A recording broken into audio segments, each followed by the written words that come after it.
Police torture. The case of Solomons Caspas Poul, a report by the Asian Human Rights Commission. Sometime during the month of April 2008, 4 police officers attached to the Criminal Investigation Division in Colombo went to the house where the relatives of Solomons Poul were residing. The officers asked his relatives for his whereabouts as they were searching for him, and they were told that Poul was staying with his wife in Navalapita. The police officers left shortly after. At 9 p.m. on the 30th of May, 6 police officers attached to the Teldinia police station, 3 of them in plain clothes, once again came, asking Poul's sister and his mother's his whereabouts. Once again, they told the policeman of where he was staying. At 7 a.m. the following morning, Poul's sister received a phone call from his wife, telling her that the police had arrested Poul at 2 a.m. that morning, but she did not know where he had been taken.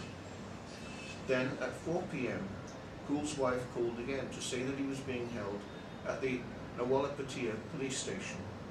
They were asked to go there and see him. At 8:30 a.m. on the 1st of June, Poul's sister and his younger brother went to the police station. However, the police officers did not allow them to speak with him. When his sister asked an officer whether he would be transferred to another place, she was told that he would be transferred to the Teldinia police station in about 2 hours. At 11:30 a.m., 3 officers attached to the Teldinia police station arrived and took him into custody. They delivered him to their station by public bus. The victim's relatives took the same bus, but when a police officer recognized them, he confiscated the mobile phone of Poul's sister, telling her that he would return it once the bus had reached the town, which he did. Poul's sister told him to come to the station and see him. At 2:30 p.m., when Poul's sister and mother went to the Teldinia police station, he told them that he had been beaten by policemen attached to the Nawalapatia police station whilst he was in their custody. They had beaten him on his head and hands for about an hour with a baton and some plastic material. When Poul said that he was in pain, they gave him painkillers and medicinal oil. Upon learning of her brother's experience while he was in the custody of the former police station, she asked the policemen at Teldinia not to beat him, to which they agreed. They also claimed that they did not beat prisoners in that station. Getting this response, his sister and mother gave him some food and went home. At 8 a.m. on the 2nd, when his sister and mother went back to the police station, they saw Poul being subjected to questioning by a police officer. When they were able to speak to him, Poul was crying.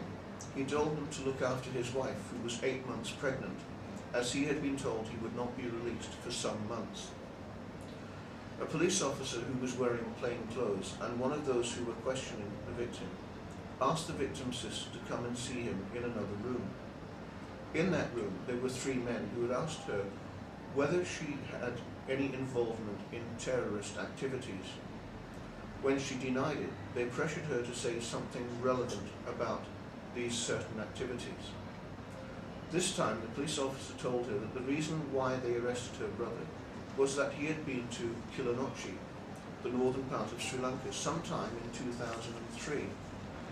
The police claimed that they knew Poul was knowledgeable about firearms and that he was supposed to have been involved in terrorism. However, they could not provide any credible evidence nor substantiate these allegations. After the questioning was completed, his sister asked Poul about the allegations, and he told her that he went there only to visit relatives. He also said that he'd only stayed there for 3 or 4 days. He told his sister that at that point in time, he had not been beaten by the policeman. Again, she gave him some food and medicine before leaving. When the victim was visited again at the police station on the 3rd of June, they found him lying on the floor, half naked. When his sister tried calling him, he could not talk properly, prompting them to ask what had happened. The victim made the following statement.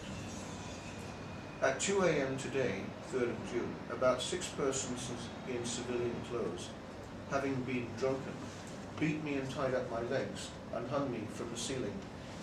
Then they tied my hands as well and severely beat me for about 2 hours. They hit my head, arm, heels and soles of my feet. I can't move my left arm due to the assault. Poul could no longer walk properly. Later his sister gave him some food and medicine, but he could not eat it by himself because of the severity of his injuries.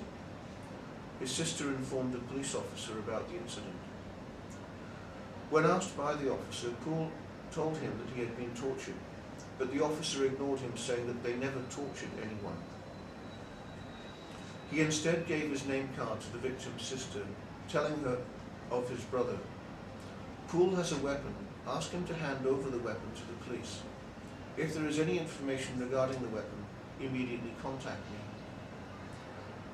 When asked whether they would be releasing Poul or taking him to a court, the same officer told him, "At the moment, we will neither bring him to court nor release him. We will keep him for further investigation." After learning this, the sister asked this police officer again not to torture her brother anymore. Poul's sister later asked him whether he had any weapon, and he told her that he was not aware of what the police were accusing him of. He told her that the police had been putting pressure on him to admit that he had a weapon and was connected to terrorists. Complaints made to the Inspector General of Police, the National Police Commission and the Human Rights Commission have not been acted upon.